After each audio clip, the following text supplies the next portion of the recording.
Hey Subscribe guys, to my tonight channel. we slip through torchlit corridors, past the heavy velvet drapes of royal chambers, and into the mind of a woman who seemed to have been born with a crown in one hand and a dagger in the other. Figuratively, of course, probably.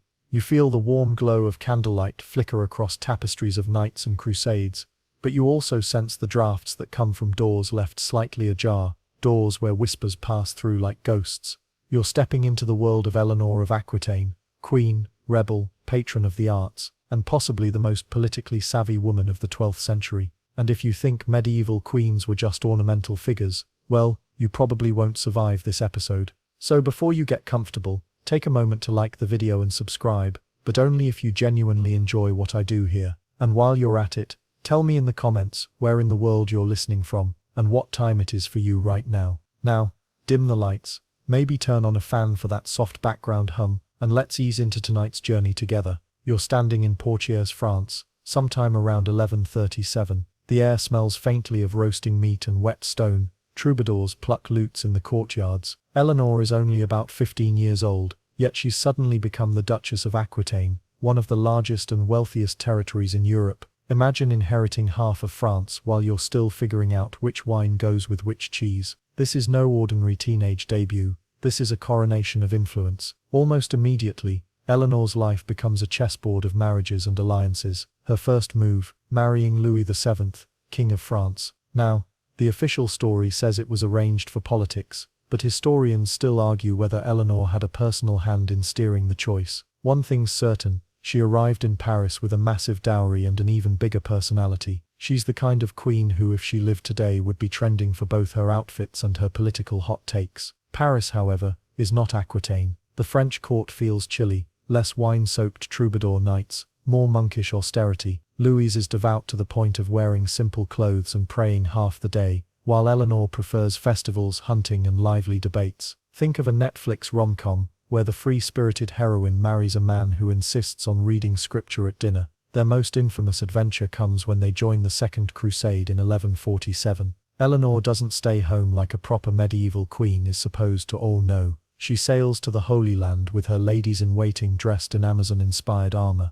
Mainstream history confirms she rode at the head of her troops through Anatolia, though the more fringe tidbit. Chroniclers whispered she spent too much time in Antioch with her uncle, Prince Raymond, enough to spark scandalous rumors of an affair. Historians still debate whether that was pure slander or just political mudslinging. On the crusade, she clashed openly with Louis about military decisions, unheard of for a queen at the time. Some even say she flat out refused to follow his strategy and sided with Antioch instead. It's like being on a dangerous road trip and arguing about directions, except the wrong turn could get you both killed. When the crusade fails, cracks in the marriage widen. Back in France, Eleanor seeks an annulment on the grounds of consanguinity. Basically, we're too closely related, which, let's be honest, was true for about 80% of European royalty at the time. The Pope tries to patch things up, but Eleanor is already thinking 2 steps ahead. By 1152, she's free, and here's the jaw-dropper. Within weeks, she marries Henry, Duke of Normandy, a man 11 years younger than her,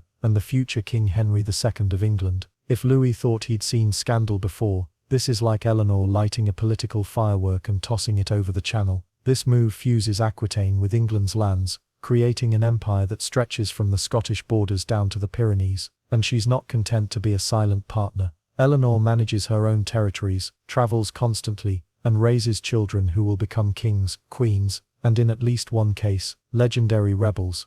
But even in England, the palace isn't exactly peaceful. Eleanor supports her sons, especially Richard the Lionheart, against Henry when family feuds turn into full-blown wars. At one point, she's accused of backing open rebellion against her own husband, and Henry has her locked up for nearly 16 years. Imagine hosting a family reunion, where the main course is political betrayal. When Henry dies in 1189, Eleanor is released and immediately starts pulling strings to secure Richard's reign. She negotiates his ransom when he's captured during the Crusades, oversees governance in his absence, and even manages succession issues after his death. By the time she's in her 80s, a practically mythical age for the Middle Ages, she's still arranging royal marriages to strengthen her family's grip on power. The quirky detail, she's also credited with promoting the courtly love tradition, knights performing gallant deeds for their ladies, poets spinning romantic verse, Some historians suspect this was her subtle way of making political diplomacy look glamorous, or just her clever way of making sure troubadours kept her PR glowing across Europe. As you walk away from Eleanor's story tonight, you carry the sense that she wasn't just a queen, she was a strategist, a cultural influencer, and a survivor in a world that chewed through most women in her position. The candlelight fades, but her legacy flickers on, stubborn as ever.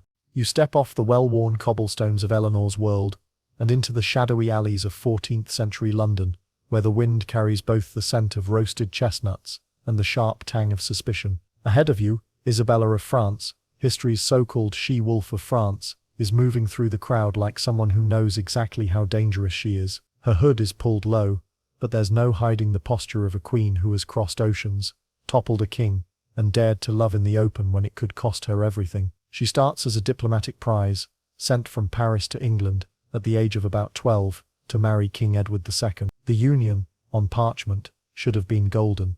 England gets a royal French connection. France secures peace. But in reality, Edward's affections are already elsewhere, firmly attached to his favourite, Piers Gaveston. The chroniclers didn't exactly use modern relationship terminology, but let's just say they made it very clear, Edward's devotion to Gaveston wasn't simply political. Isabella plays the dutiful wife in public. She smiles through tournaments, produces heirs, 4 of them, in fact, and endures a court where Gaveston struts around wearing royal colours, sometimes literally. Mainstream history confirms Gaveston's arrogance, alienated most of the nobility. The fringe tidbit, some say he once commissioned expensive jewelry meant for the queen, then wore it himself to a feast. That's either shockingly bold, or historically misunderstood, and historians still argue whether it actually happened. Gaveston's eventual exile and execution don't solve Isabella's problems. Edward quickly replaces him with Hugh Despenser the Younger, a man even more reviled by the barons. Despenser consolidates power, seizes lands, including some of Isabella's own, and treats her with open contempt. Imagine a workplace where your boss's new assistant not only gets your office, but also your salary. By 1325, Isabella has had enough. She's sent to France to negotiate peace with her brother, King Charles IV, but she refuses to return to England. Instead, she aligns herself with an unlikely ally, Roger Mortimer, an exiled baron with a talent for rebellion, and according to rumour, for capturing the Queen's heart. Whether their relationship began as a political pact or a romance is still up for debate, but one thing's certain, they become inseparable. Together they assemble an invasion force. The landing in England in 1326 is swift and shocking. Towns open their gates, Edward's supporters melt away, and Despenser is captured. His execution is so brutal it leaves a permanent scar on England's collective memory, though we'll spare you the gory details. The important part, Isabella is now at the centre of power, ruling as regent for her teenage son, Edward III. For a time it works. The court glitters again, trade stabilizes, and Isabella enjoys the luxuries she was denied for years. But power shared between two ambitious people, especially when one is a queen, and the other a man with no royal blood, rarely ends smoothly. Mortimer grows overconfident, enriching himself and alienating the young king. Isabella's taste for fine clothing and expensive entertainments doesn't go unnoticed either. One quirky account claims she owned a collection of silver bath fixtures so elaborate, they had to be dismantled before transport to her next residence. True or not, it fits her new image as the queen who got her revenge, and wasn't shy about enjoying it. The turning point comes in 1330. Edward III, now 17, stages a coup. Mortimer is arrested and executed. Isabella is spared but effectively retired from politics. She lives in comfort, some say even luxury, until her death, occasionally reappearing at court, but never again wielding the raw power she once held. Her legacy is a tangle of contradictions. Was she a wronged wife who fought back against abuse and neglect? Or was she an ambitious schemer who toppled a king to satisfy personal desires? Historians still argue whether she was more wolf than lamb, but as you watch her fade into the candlelight, one thing is clear. Isabella played the Game of Thrones with a boldness that still echoes through the centuries, and somewhere in that quiet manor, where she spends her later years, you can almost picture her smiling, not because she regrets nothing, but because she knows she once held an entire kingdom in her hands and lived to tell the tale. You move from the damp English air into the dry, sun-bleached plazas of early 16th century Castile, where a young queen's footsteps echo far louder than they should. Joanna of Castile, better known by her unfortunate nickname, Juana la Loca, or Joanna the Mad, stands at the heart of one of history's strangest royal sagas. The sky is cloudless, yet you can feel a gathering storm in her mind. Joanna is the daughter of Spain's most famous monarchs, Isabella Rhine of Castile and Ferdinand II of Aragon. Her childhood is steeped in power politics, religious reform, and the heady smell of incense from cathedral processions. She's intelligent, well-educated, fluent in several languages, but like most royal children, she's a pawn in the marriage game. In 1496, at just 16, she's sent north to marry Philip the Handsome, Duke of Burgundy. Now, handsome wasn't just a flattering title, it was a full-on PR fact in the Burgundian court. The moment Joanna meets him, there's no polite royal pacing. According to chroniclers, they demanded to be married at once, skipping the usual days of ceremonial build-up. Fringe gossip insists they consummated the marriage so urgently that priests and attendants were still bustling around in the next room. Historians still debate whether this was impulsive romance or careful political theatre. Their passion is intense, but it quickly turns volatile. Philip is charming but politically slippery, surrounding himself with advisors who see Joanna as a foreign outsider. The court whispers that her fiery jealousy, especially when Philip entertains other women, drives her to emotional extremes. One story claims she once struck a lady-in-waiting in a jealous rage, though whether it's fact or slander is uncertain. When her mother dies in 1504, Joanna becomes Queen of Castile, but Philip has no intention of letting her rule alone. The Spanish nobility sees an opportunity, the Flemish advisors push for more power, and her father Ferdinand tries to assert himself as regent. Joanna finds herself at the center of a tug-of-war, so brutal it could break anyone's mind. The most bizarre chapter begins when Philip suddenly dies in 1506, likely from typhoid fever, though poison rumors persist. Joanna's reaction is unconventional. She refuses to bury him, keeping his coffin near her at all times. Chroniclers describe her traveling across Spain with the casket, sometimes opening it to gaze at his face. The mainstream version paints this as evidence of madness.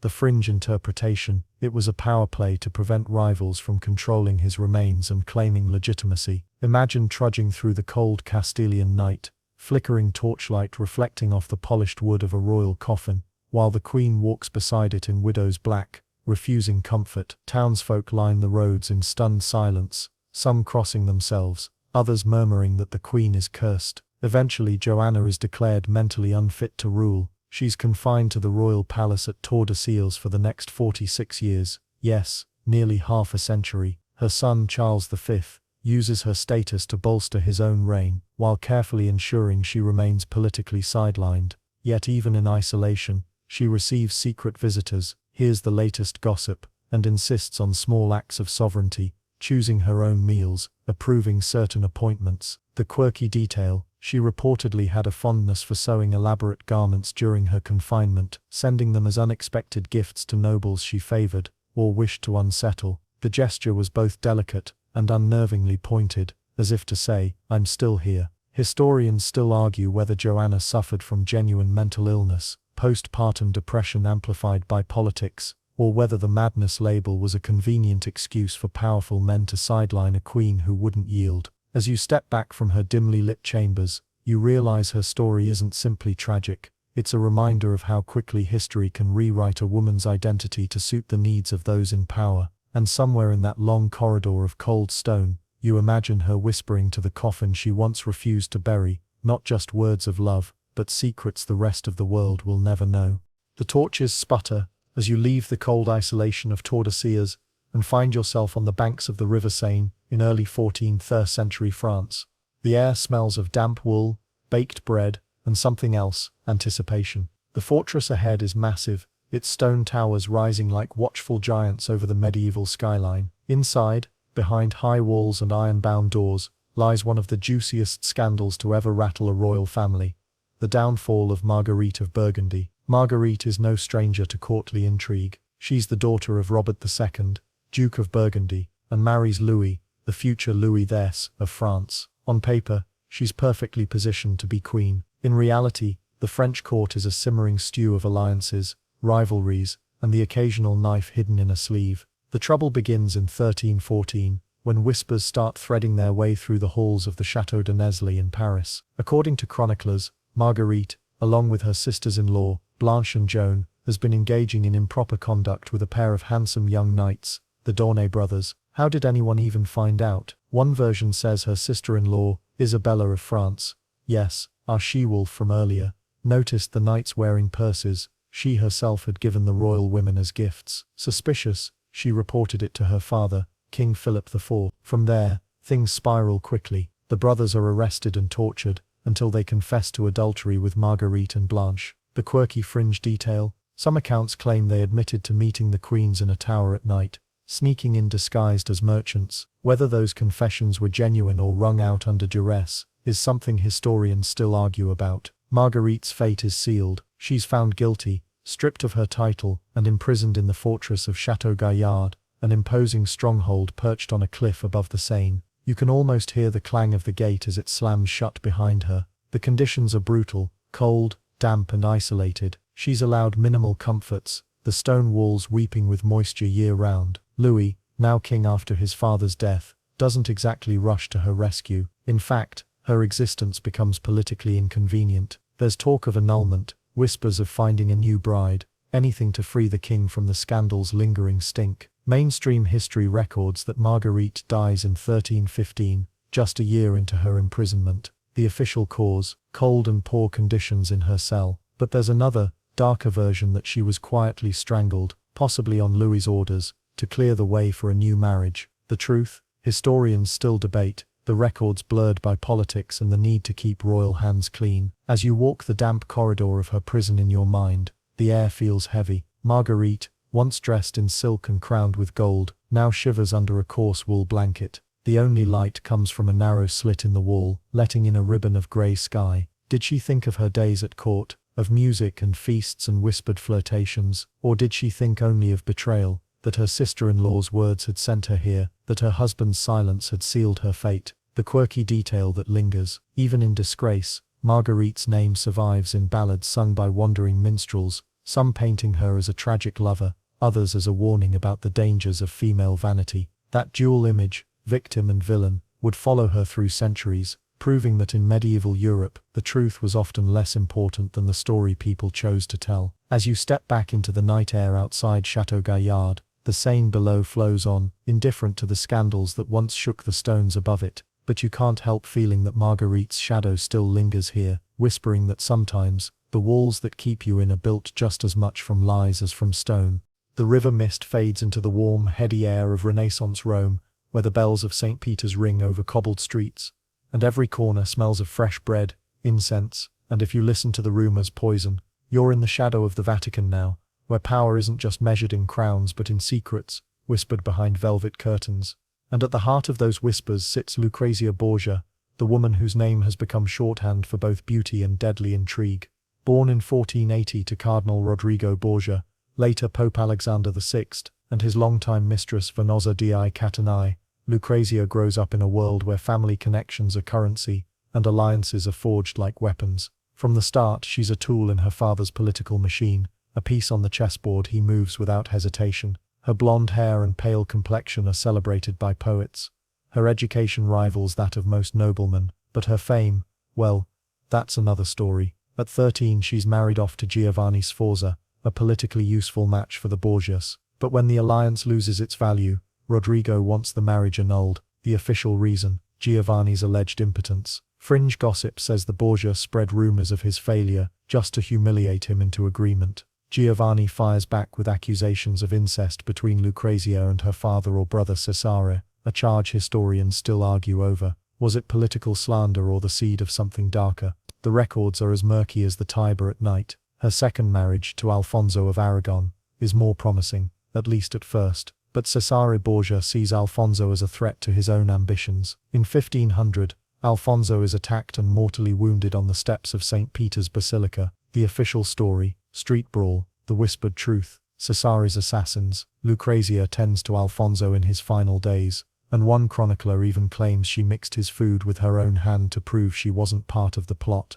It's a tender image, if you can forget that the corridors around them are filled with people who'd kill for power. Her third marriage, to Alfonso d'Este, Duke of Ferrara, finally removes her from the center of Rome's political crossfire. Ferrara's court is cultured but wary. Its nobles initially view Lucrezia as a Borgia snake. She wins them over with her diplomacy, patronage of the arts, and yes, that famous charm. And yet, the rumors don't die. One favorite, that she carries a hollow ring filled with poison, ready to drip into a rival's wine. Mainstream historians say there's no proof she ever used such a device, but the image is irresistible, like a Renaissance femme fatale straight out of a historical drama. The quirky detail: Lucrezia reportedly kept a small private garden at Ferrara, filled with rare herbs and flowers. Some say it was purely for beauty and medicine, others that she experimented with plants known for their lethal properties. Again, fact or myth, historians still argue, but the juxtaposition fits her public image perfectly. A woman equally associated with love letters and deathly whispers. By the time she dies in 1519, Lucrezia has outlived her father, her brother Cesare, and the height of the Borgia family's power. She's remembered as a generous duchess who sponsored poets and painters, but also as the woman in the center of every dark rumor the Renaissance could invent. Maybe that's her greatest trick, leaving us unsure whether to see her as a victim of politics, a master manipulator, or a little of both. You step back from the Ferrara gardens in your mind, the scent of roses giving way to something sharper, almost metallic. Somewhere in the distance you imagine a golden ring glinting in the sun, the liquid inside gliding in a silent swirl. It might be perfume, or something far more dangerous. You leave the perfumed shadows of Ferrara, and step straight into the bustling, drafty corridors of Tudor England. The air is thick with the mingled smells of roasting meat, beeswax candles, and the faint tang of ink from the endless stream of royal proclamations. Somewhere in this maze of courtiers and courtyards, Anne Boleyn is making her way toward you, a woman whose rise is as dazzling as her fall is brutal. Anne isn't born into the highest ranks of nobility, but her family knows the game. She spends her formative years in the courts of the Netherlands and France, soaking up languages, fashion, and the art of charm. By the time she returns to England, she's something of an exotic import, sharp-witted, stylish, and not inclined to fade into the background like so many ladies in waiting. Henry VIII first notices her around 1525, and it's not just her looks that hook him. Anne refuses to be another mistress. She demands marriage. That's no small request, given that Henry is already married to Catherine of Aragon. But Henry is a man who doesn't hear the word no very often, and soon his obsession with Anne is reshaping the entire kingdom. Mainstream history tells us Henry petitions the Pope for an annulment. When the Pope stalls, Henry breaks from Rome entirely, creating the Church of England in 1534,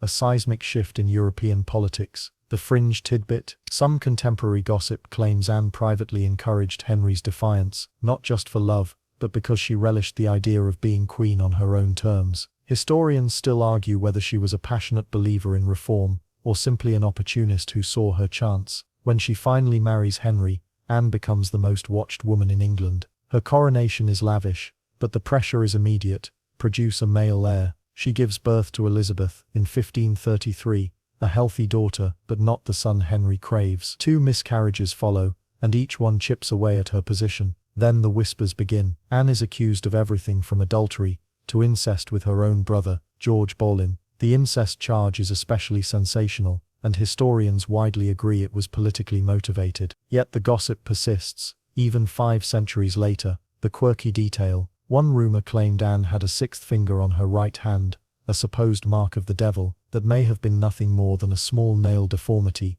or pure fabrication. Still, the image stuck in the public imagination. By 1536, Henry has already set his sights on Jane Seymour. Anne's enemies, led by Thomas Cromwell, move in for the kill. She's arrested, tried, and convicted on charges most modern scholars consider flimsy at best. The trial is a spectacle, packed with nobles who owe their loyalty to Henry, not the truth. On May 19, 1536, Anne walks to the scaffold at the Tower of London. The French swordsman brought in for her execution is said to be so skilled that she's gone before she even realizes the blade has fallen. Standing in that moment, you can almost feel the strange quiet, a mixture of morbid awe and the uneasy sense that this is more about politics than justice. The legacy of Anne Boleyn is tangled. Was she a victim of a ruthless king, a schemer who played the game too well, or a woman who simply refused to bend to the rules of her time? Historians still argue, but her daughter Elizabeth would go on to become one of England's greatest monarchs,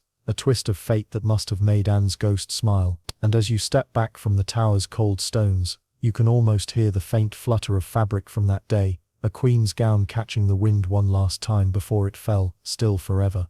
You step away from the echoing silence of the tower, and into the candle-lit corridors of the French court, where the scent of musk, wine, and beeswax mingles with a faint trace of something herbal, something that might be perfume, or a potion. Catherine de' Medici glides past you, her black gown swaying like shadow-made flesh, her eyes sharp enough to read your thoughts before you speak. Born in 1519 into the powerful Medici banking family of Florence, Catherine's early life is anything but secure. Orphaned by the age of 1, she grows up under the watchful eyes of her extended family and the volatile politics of Renaissance Italy. At 14, she's married to Henry, Duke of Orleans, the second son of the French king. At first, she's little more than a decorative presence at court, until fate intervenes. Henry's older brother dies, making Catherine the future Queen of France. Her marriage, however, is complicated by Henry's lifelong devotion to his mistress, Diane de Poitiers. Catherine plays the patient role, quietly enduring her husband's preference for another woman who is 20 years his senior. But patience doesn't mean inaction. She begins studying court politics like a chessboard, learning which bishops can be swayed, which nobles are ambitious, and which servants talk too much when they drink. When Henry becomes king in 1547, Catherine's influence grows, but it's after his death in 1559 that her real power emerges. With her son Francis II on the throne at just 15, Catherine becomes regent in all but name. She faces a France split by religious conflict between Catholics and Huguenots, and she is determined to survive no matter how ugly the game gets. Mainstream history records her role in navigating these turbulent years. The fringe tidbit: Catherine is accused of dabbling in the occult, holding secret consultations with astrologers like Nostradamus, and even participating in so-called Black Mass ceremonies. Historians still argue whether these were genuine occult practices or slander spread by her Protestant enemies. She's also credited, or blamed, for the infamous St. Bartholomew's Day massacre of 1572, when thousands of Huguenots were killed in Paris. The official version paints her as the mastermind, ordering the slaughter to protect the Catholic crown. Others argue she was reacting to an assassination attempt on her son, and events spiraled out of control. Either way, the bloodshed cements her reputation as a dangerous woman, one who could smile while plotting your downfall. The quirky detail: Catherine is said to have introduced side saddle riding to the French court, not just for modesty but for style. She also reportedly traveled with a squad of flying squadron ladies-in-waiting, women chosen for their beauty and wit, deployed to gather intelligence from powerful men. Whether that's espionage or just strategic charm depends on who you ask. Her later years are spent shoring up the fragile Valois dynasty, trying to keep her remaining sons on the throne. She dies in 1589, just months before the assassination of her last surviving son Henry III, which ends the Valois line entirely. Catherine's shadow, however, lingers over French history, a figure both feared and admired, blamed for France's darkest moments yet respected for her unyielding survival instinct. As you walk away from her imagined presence, you catch a faint whiff of something floral, mingled with the sharp, earthy bite of ground herbs. Was it just perfume, or a carefully measured dose of something far more potent? In Catherine's court, you'd never be entirely sure. You leave the perfume-clouded halls of the Louvre, and step onto a muddy English battlefield, where the air is damp with rain and the metallic tang of weapons. The noise is overwhelming: shouts, the clash of steel, the pounding of hooves, but over it all you hear one voice, sharp and commanding. It belongs to Margaret of Anjou, the queen who would rather swing a sword than sit quietly on a throne. Born in 1430 in Lorraine, France, Margaret is married off at 15 to Henry VI of England. The match is meant to secure peace between England and France during the 100 Years' War, but Henry's reign is already faltering. He's pious to the point of passivity, and prone to bouts of mental illness. In other words, England is about to find out that the real ruler wears the Queen's crown. Margaret quickly earns a reputation for political acumen, and for making enemies. She surrounds herself with advisors loyal to her, rather than to the nobility at large, which only deepens resentment. When Henry suffers a complete mental breakdown in 1453, Margaret steps into the vacuum. She gives birth to their only son, Edward of Westminster, the same year, and makes it clear she'll do whatever it takes to protect his claim to the throne. Mainstream history records her central role in the Wars of the Roses, a brutal dynastic conflict between the houses of Lancaster, her husband's side, and York. The fringe tidbit: chroniclers claimed she once ordered the display of the decapitated heads of her enemies over the gates of York, an image that, true or not, stuck firmly in her legend. Historians still argue whether this was fact or Yorkist propaganda. When Richard, Duke of York, challenges her husband's rule, Margaret becomes the driving force behind the Lancastrian cause. She's not content to sit in a council chamber. She rallies troops, negotiates alliances in France and Scotland, and personally rides into battle. At the Battle of Wakefield in 1460, her forces kill Richard, a major blow to the Yorkists. The next year, her army captures the city of St Albans, freeing Henry from Yorkist control. But fortune shifts fast. At the decisive Battle of Towton in 1461, the Yorkists crush the Lancastrians. Henry and Margaret flee to Scotland, then to France, spending years in exile. During this time, Margaret is tireless, securing ships, soldiers, and funding for another bid to reclaim the throne. In 1470, she briefly succeeds. Edward IV, the Yorkist king, is driven out, and Henry is restored. But her triumph is short-lived. The very next year, Edward returns, Henry is recaptured, and Margaret's son Edward, her fierce teenage heir, is killed at the Battle of Tewkesbury. The quirky detail: one story claims that even in the chaos of battle, Margaret carried a small personal banner embroidered with a hawthorn tree in bloom, a symbol of both resilience and fragility. Whether it's true or a poetic flourish added later, it suits her perfectly. After Tewkesbury, Margaret is captured and imprisoned in England. She's eventually ransomed by her cousin King Louis XI of France, and spends her final years quietly in Anjou, stripped of her titles, wealth, and influence. She dies in 1482, far from the muddy fields, where her voice once rang above the din of war. Standing there in your mind, you can almost hear it still, the cry of a queen who refused to be a footnote, who fought for her child's crown with every breath she had, and who learned, in the hardest way, that even the fiercest lioness cannot always keep her cubs safe. You step away from the churned mud of Towton's battlefield, and into the wind-swept courtyards of Edinburgh Castle. The scent of peat smoke curls through the air, mingling with the salt of the nearby sea.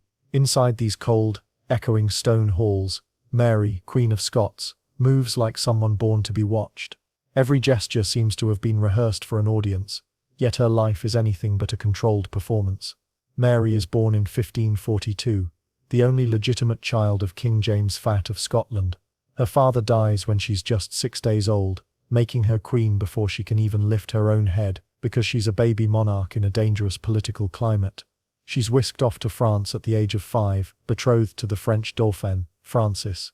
Growing up at the French court, Mary becomes fluent in French culture, elegance, poetry, diplomacy, along with the art of charming an audience. When she marries Francis in 1558, it seems like a fairy tale ending, but within 2 years Francis is dead, and Mary returns to Scotland in 1561, a queen at 19, stepping into a land that feels foreign despite being her own. The Scottish court is rougher, more divided, and less indulgent than France. Her Catholic faith sets her at odds with a largely Protestant nobility, and she's constantly negotiating between loyalty to her religion and the need to keep her throne. Mainstream history covers her 3 marriages, but the most notorious is to Henry Stuart, Lord Darnley. At first the match looks politically sound, uniting 2 strong claims to the English throne, but Darnley's arrogance, jealousy, and lack of political sense quickly sour the union. He becomes publicly resentful when Mary refuses to grant him equal power. The fringe tidbit: some contemporaries claim Darnley once sulked in his chambers for days because Mary danced too closely with another man at a court masque. Historians still argue whether this was petty jealousy or a calculated protest. In 1566, Darnley is murdered under suspicious circumstances, his house blown up, his body found outside, apparently strangled. The scandal is immediate and enormous. Suspicion falls on James Hepburn, Earl of Bothwell, who just happens to marry Mary a few months later. Whether she loved him, feared him, or was forced into the marriage is still debated. The union triggers a rebellion. Mary is imprisoned and forced to abdicate in favor of her infant son James VI. She escapes captivity in 1568 and flees south, seeking protection from her cousin Elizabeth I of England. Instead of offering sanctuary, Elizabeth places her under house arrest. Mary will spend the next 19 years in various English estates, always under guard. The quirky detail: even in captivity, Mary insists on elaborate rituals, changing her outfit several times a day, hosting formal meals, and writing letters in coded ciphers. She becomes a symbol for Catholic plots to overthrow Elizabeth, whether she's involved in them or not. Eventually, Intercepted letters tie her to the Babington plot, a conspiracy to assassinate Elizabeth and place Mary on the English throne. The evidence is enough for her enemies. In 1587, Mary is executed at Fotheringhay Castle. Chroniclers say it took 3 strokes of the axe, and that when the executioner lifted her head, her auburn wig came away in his hand, revealing short greying hair. Whether that detail is true or just theatre, it's been retold for centuries. As you step back from the scaffold in your mind, you can almost hear the rustle of her gown as she walks toward her fate, steady, regal, and perhaps knowing that her son will one day unite the crowns of Scotland and England. Mary loses her life, but in a way, she wins the final game. The damp chill of Fotheringhay fades, replaced by the heavy heat of a Castilian summer. You can smell dust on the wind, and hear the distant toll of cathedral bells.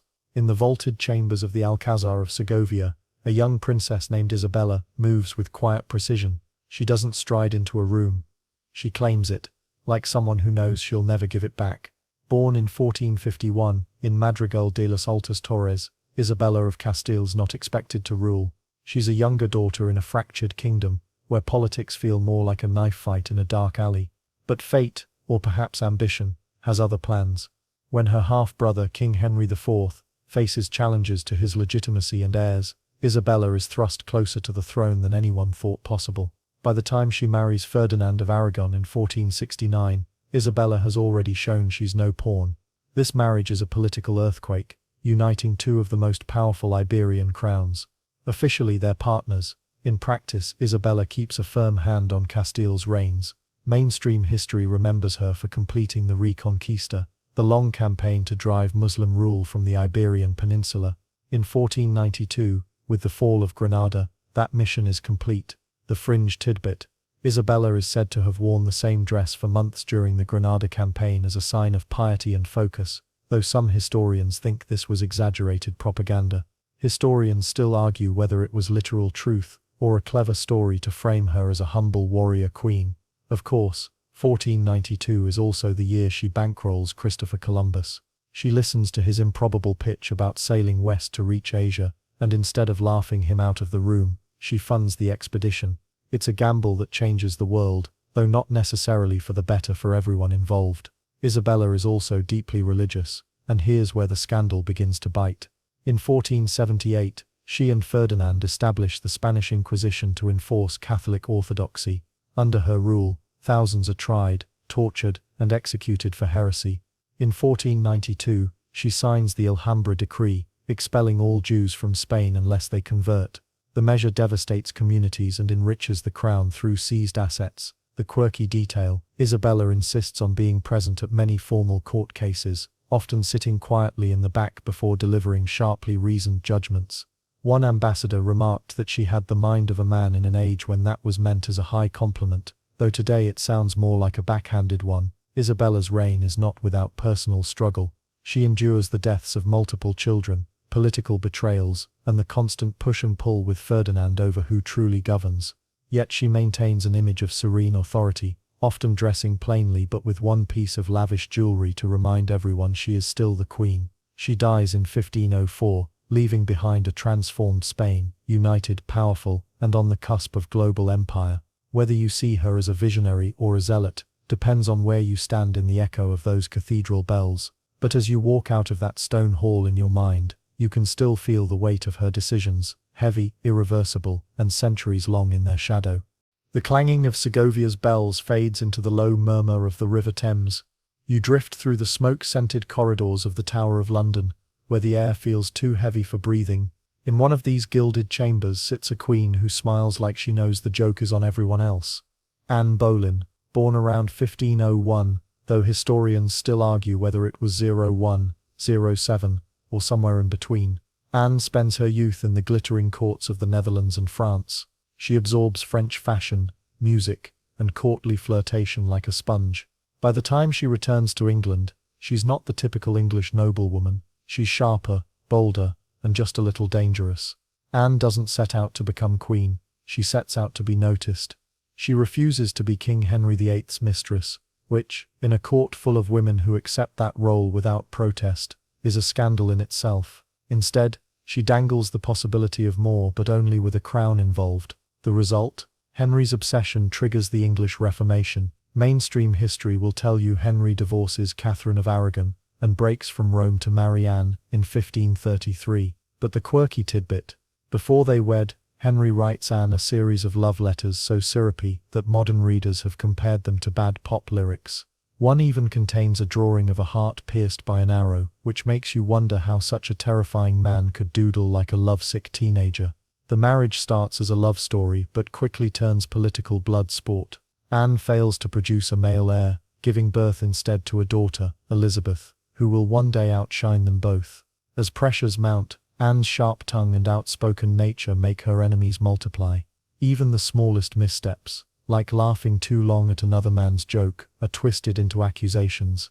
In 1536, she's arrested on charges of adultery, incest and treason. Historians still argue whether the charges were fabricated entirely or based on whispers Henry was eager to believe. Either way, the trial is swift and stacked against her.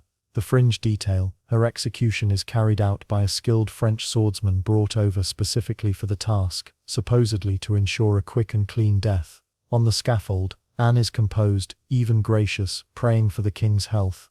Some say her last words carried a hint of irony, thanking God for the mercy she had received. The blade falls, and in a single moment, the woman who reshaped England's religion and throne becomes another ghost of the tower. As you step away from the scene in your mind, you can still see the pearl-trimmed hood she often wore, and you can't help but wonder, was it ambition that doomed her, or the dangerous game of loving a king who never lost?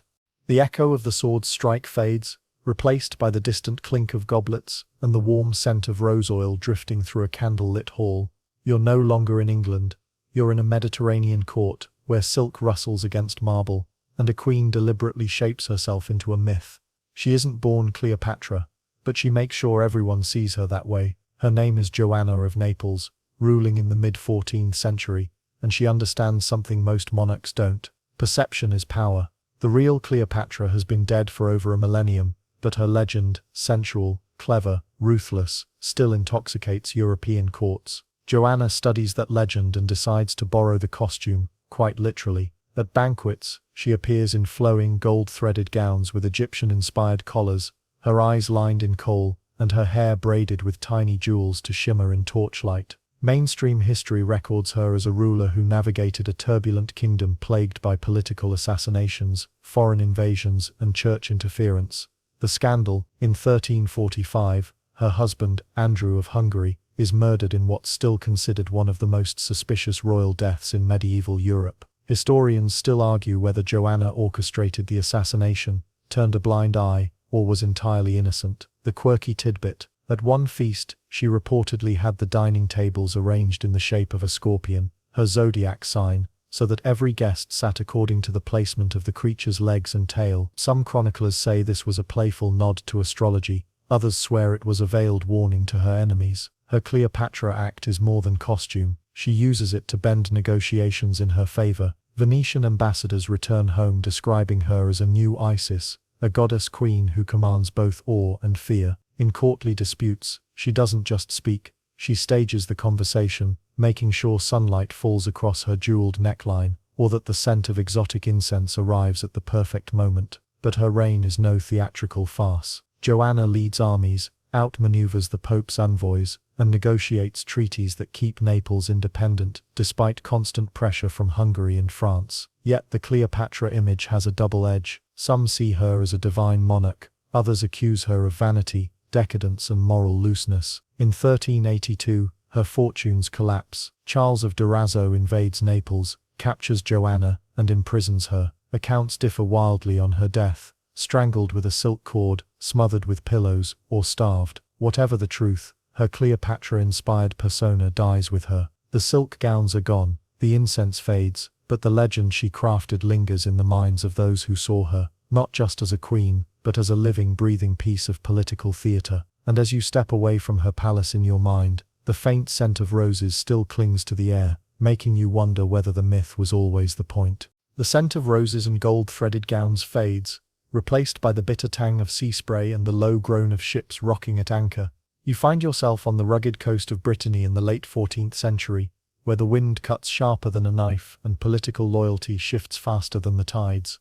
Here walks a queen with the spine of steel and the heart of a gambler, Joanna of Navarre. Born around 1370 to Charles II of Navarre, nicknamed Charles the Bad, never a great omen for your family branding, Joanna grows up knowing that alliances are weapons. Her first marriage is to John IV, Duke of Brittany, in 1386. This union gives her a foothold in a region that's practically a permanent battlefield between English and French ambitions. Joanna learns quickly how to play both sides without getting crushed between them. Mainstream history remembers her for a second, more surprising marriage. In 1403, she weds King Henry IV of England, stepping straight into one of Europe's most volatile courts. Henry's reign is beset by rebellion, plague and political intrigue, but Joanna brings a certain continental cool to the chaos. She manages to be both the dignified foreign queen and the kind of woman who can lean over in council and say something sharp enough to make a hardened soldier choke on his wine. The quirky tidbit: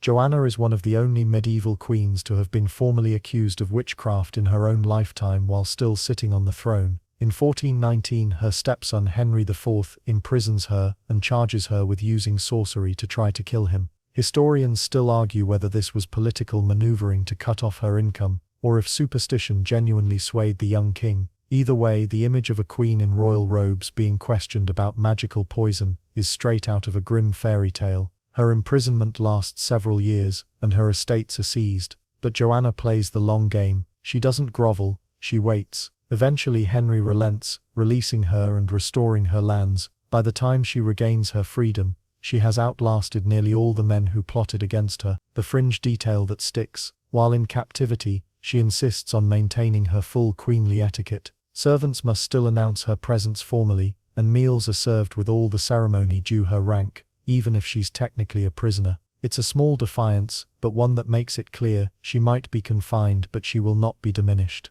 When she dies in 1437, Joanna leaves behind a reputation as a survivor, a diplomat, and depending on which chronicler you read, a dangerous woman who knew more than she let on. And as you stand on that Brittany shoreline in your imagination, the gulls wheeling overhead, you can almost hear her voice in the wind, saying what she never said aloud: you win by outlasting them. The salty wind from Brittany fades, replaced by the damp chill of a Scottish morning. Mist curls low over rolling green hills, and the sound of hooves squelching through wet earth echoes like a drumbeat. You are standing at the edge of Linlithgow Palace, where a tall, auburn-haired queen commands attention before she even speaks. Mary, Queen of Scots. Born in 1542, Mary becomes queen when she is just 6 days old, an achievement that sounds impressive, until you realize it comes with decades of political puppeteering by others. Sent to France for safety, she grows up in the glitter of the Valois court, speaking fluent French, dancing with grace, and picking up a taste for elaborate gowns and courtly games. She marries the French Dauphin, becomes queen consort of France, and then, within a year, is widowed at just 18. Mainstream history paints Mary as a tragic figure, but tonight you're here for the scandals. And oh, there are plenty. Upon returning to Scotland in 1561, she's thrust into a country torn between Catholic and Protestant factions. Her marriage to Henry Stuart, Lord Darnley, in 1565 seems romantic at first. Two young royals, united in love, but within months, Darnley's arrogance and instability become a national headache. The quirky tidbit: at one grand feast, Darnley insists on singing in front of the entire court, despite having what one contemporary described as a voice ill-fitted to the ear. Mary, ever diplomatic in public, smiles through it, but you can imagine the quiet eye rolls exchanged between her ladies-in-waiting. The scandal escalates in 1567 when Darnley is murdered under suspicious circumstances, his house blown up, his body found outside, strangled. Historians still argue whether Mary was complicit, whether she turned a blind eye, or whether her enemies staged the whole thing to ruin her. Only weeks later, she marries James Hepburn, Earl of Bothwell, a man widely believed to be behind Darnley's murder. If it sounds like a medieval tabloid headline, that's because it was. Public outrage boils over. Mary is forced to abdicate in favor of her infant son James VI, and flees to England seeking protection from her cousin Queen Elizabeth I. And bad move. Elizabeth keeps her under house arrest for 19 years, nearly 2 decades of polite imprisonment. The fringe detail: despite being confined, Mary keeps a network of secret correspondences, using ciphered letters hidden in beer barrels or smuggled by sympathetic servants. In 1586, she's implicated in the Babington plot, a conspiracy to assassinate Elizabeth. Whether she actually approved it, or whether her letters were forged, remains one of history's murkier debates. Elizabeth signs her death warrant, and in 1587, Mary faces execution at Fotheringhay Castle. Her final moment is as theatrical as the life she led. Dressed in a crimson gown, the color of Catholic martyrdom, she removes her black outer layer to reveal the shocking red beneath. As the axe falls, a hush settles over the hall, broken only by the muffled sob of one of her ladies. You leave the misty Scottish palace in your mind, the echo of her French-accented voice still lingering, equal parts queen, lover, prisoner, and legend. You're just starting to enjoy the cool air on your face again, when a couple of burly apprentices from the cooper's shop show up, grinning like they've been promised free beer. They don't even bother explaining, because honestly, in this town, when someone grabs you by the elbow, it's probably not for tea and biscuits. They march you toward the riverbank, where a peculiar wooden contraption waits.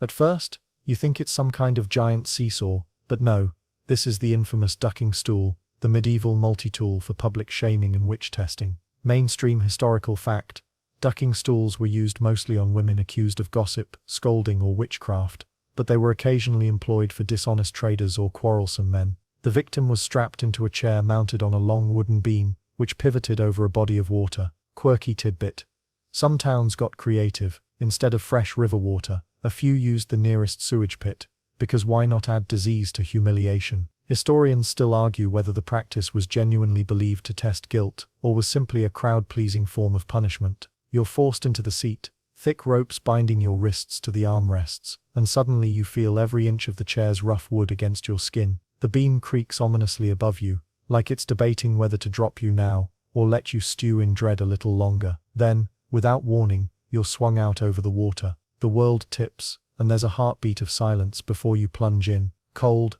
murky river fills your ears and mouth, bubbles racing past your face. The shock is so sharp you forget to be embarrassed. You thrash instinctively, but the ropes keep you neatly in place, bobbing just enough to prove you're still alive. Up you come, spluttering, hair plastered to your cheeks, crowd laughing from the shore. A man in the front row holds up what might be bread, or might be a very old, very stale potato. It's hard to tell, and honestly, you're too busy gasping for breath to care. And then back down again. The second dunk is worse, because now you know exactly how icy and filthy it is down there. You emerge shivering, teeth chattering like castanets. The whole process repeats, until the crowd's appetite for spectacle is satisfied, which could be anywhere from 3 dunks, to until the accused learns her lesson. Finally you're unstrapped, knees wobbly, and escorted back onto dry land. You smell like a cross between riverweed and regret, and the sound of the crowd's fading laughter stays with you like a bad song stuck in your head. Somewhere deep inside,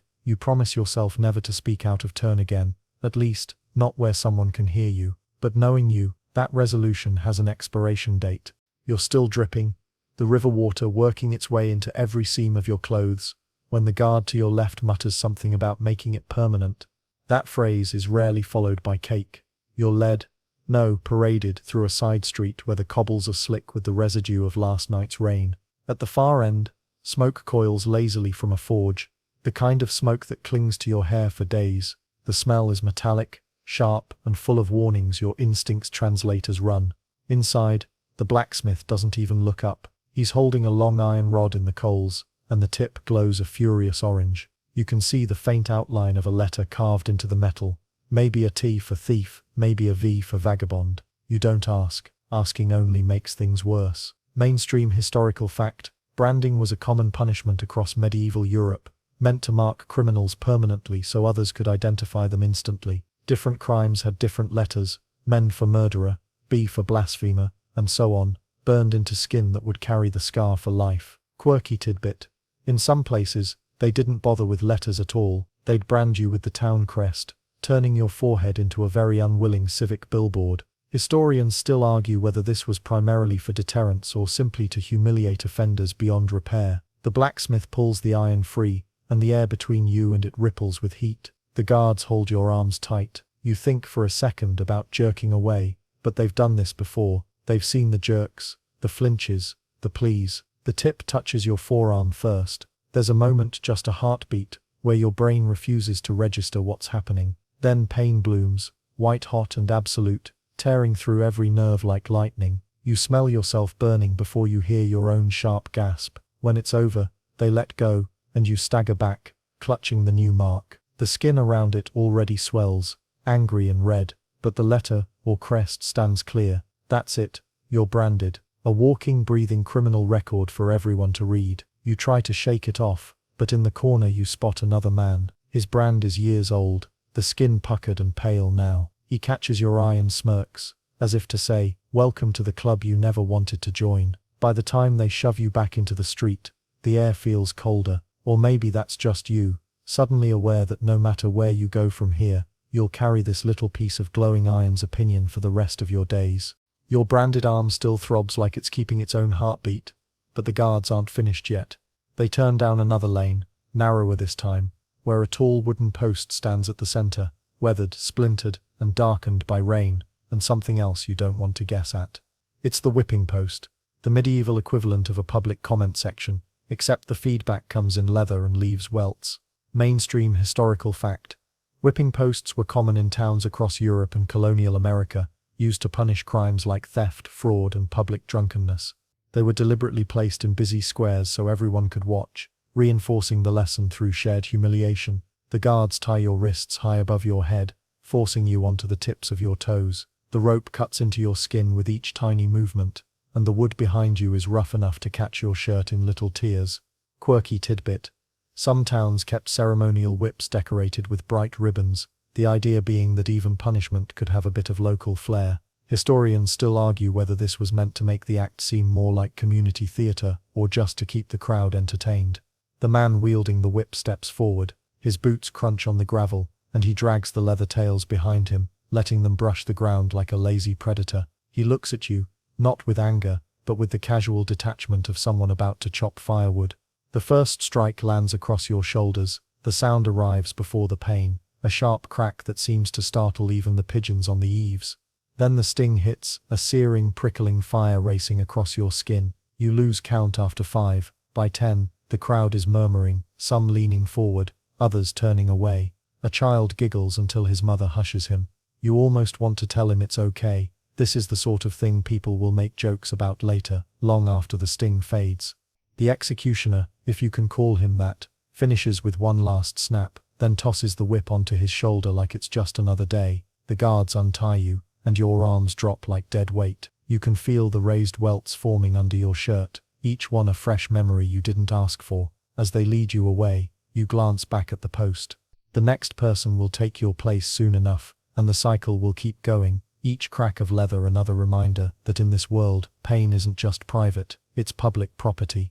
You limp on, shoulders still radiating that hot throb from the whipping post, when the guards drag you toward a small crowd gathering around what looks like a jester's worst nightmare of a musical instrument.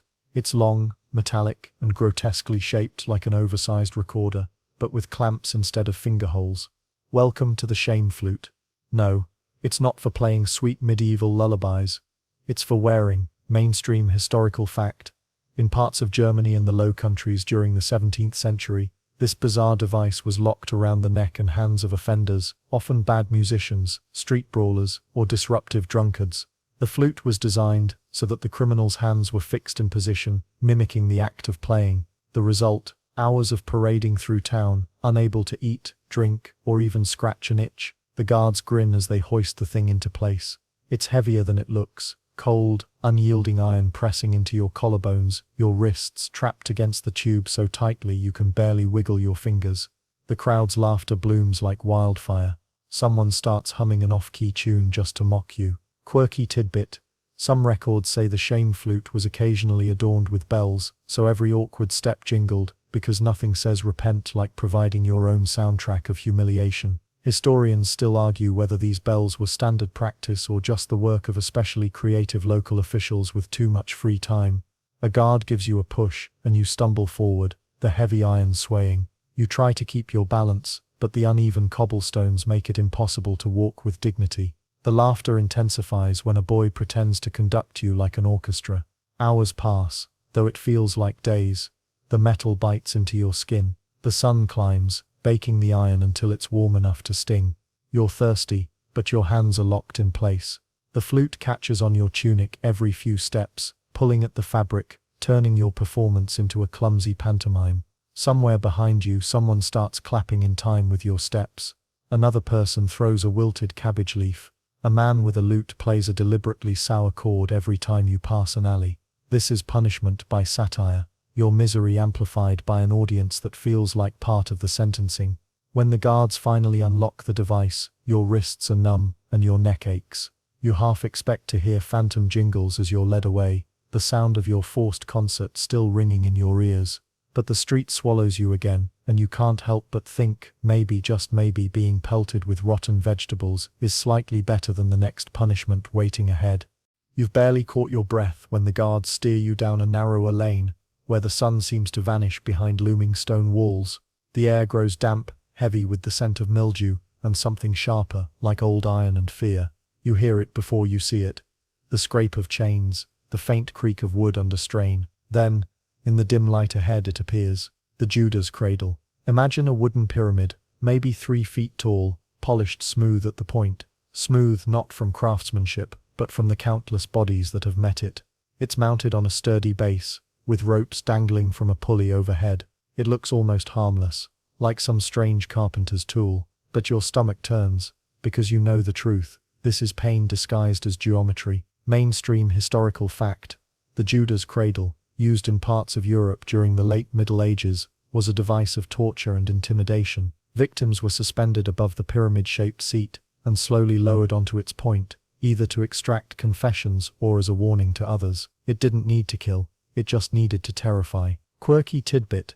Some accounts claim the executioners wore theatrical masks while operating the cradle, devilish grins carved into wood, just to add psychological torment. Historians still argue whether this detail is true or an embellishment from later storytellers, trying to make medieval justice sound even more theatrical than it already was. The guards tie your hands behind your back, the rope bites into your wrists, you're hoisted up just enough to feel your stomach lurch, then lowered until the pyramid's point barely presses against you. They stop, let you hang there. The weight of your own body does the rest. The worst part isn't even the pain, it's the waiting, the way the ropes creak as you shift. The way the wooden tip feels like it's studying you, learning exactly where to push. Sweat runs down your temples, and every shallow breath reminds you of gravity's patience. The crowd here isn't laughing like with the shame flute. They're quieter, their eyes wide, some looking away entirely. This isn't a spectacle meant for humor. This is a lesson in how far fear can stretch before it breaks. A fly lands on your cheek. You can't move to swat it. Somewhere, water drips slowly, rhythmically, like a metronome for misery. The executioner leans in and whispers something you don't quite hear over your own heartbeat. Time stops meaning anything. Minutes could be hours. Your legs tremble, your shoulders burn from the strain of suspension, and every instinct screams to pull away, but there is nowhere to go. The device has you in its quiet, pointed grip. When they finally pull you off, your knees buckle, the ground feels strange under your feet, like you've forgotten how to stand. The crowd disperses, murmuring, and the guards waste no time in pushing you toward yet another shadowed path. Somewhere ahead, another punishment waits, and you're starting to wonder if the next one will make you miss the cradle. The path ahead is quieter now, as if the village itself has run out of gears. Cobblestones give way to packed dirt, soft enough that your steps make almost no sound. Somewhere in the distance, a dog barks twice, then falls silent. The guards walk you to a low stone archway, the kind that forces you to duck your head. On the other side, there's no crowd, just a single wooden bench, and resting against it, a device that looks deceptively simple. 2 thick, rough-hewn planks hinge together, each with a half-moon cut into the center. When closed, those half-moons form a perfect circle, large enough to fit around a neck, but not much more. The wooden collar, mainstream historical fact. In parts of medieval Europe and Asia, the wooden collar, sometimes called a kangu, was used to restrain and humiliate offenders. Unlike the stocks, which immobilized limbs, the collar made basic life uncomfortable. You could walk, but only slowly. You could sit, but only awkwardly. You could eat, but needed someone to feed you. Quirky tidbit. Some records suggest villagers would hang signs from the collar, describing the crime, from gossip to chicken thief. Historians still argue whether the more colorful inscriptions like lazy as a hibernating mole were official punishment, or just the work of bored neighbors with paintbrushes. The guards lift the top plank, and you duck into place. The collar is heavier than you expected. Thick oak, the edges worn smooth not from care, but from decades of use. When it comes down on your shoulders, the weight pins you like a slow-moving anchor. You try to turn your head, but the collar is too wide. Even looking down is a chore. They don't lock you to a post. That's the point. You're free to wander, free to be seen. The punishment here is mobility, paired with misery. Every step makes the wood shift slightly against your collarbone. The planks smell faintly of smoke, as if they've been stored near the blacksmith's forge.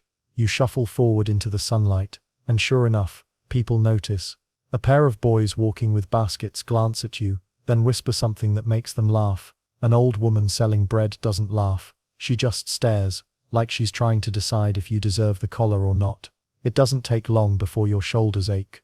Your arms hang uselessly at your sides, unable to reach your own face. A single itch at your jaw becomes an obsession. You start to sway a little, the weight throwing off your balance. The day drags on, and you learn the true cruelty of the collar. There's no comfortable position. Stand, and your neck throbs. Sit, and the plank digs into your chest. Lie down and the collar forces your head into an awkward angle that keeps you awake. Sleep becomes an idea you can't quite reach. Even the simple act of drinking is humiliating. You lean forward awkwardly, while someone tips a cup toward your lips, hoping they don't miss and send water trickling down your chin. By the second or third awkward sip, you almost prefer thirst. By nightfall, the wooden collar has done its work. Your shoulders burn, your neck is stiff, and your pride is raw from every curious glance. You're returned to the guards, who lift the plank free with a casual motion, as if releasing you from a prison of wood is nothing worth noting. They guide you to a final resting spot, and for the first time, you realize there are no more strange devices in sight, only a long, low road ahead, the moon just beginning to rise above it. You can breathe again. You can turn your head, and for the first time all day, you start to think maybe you'll survive this.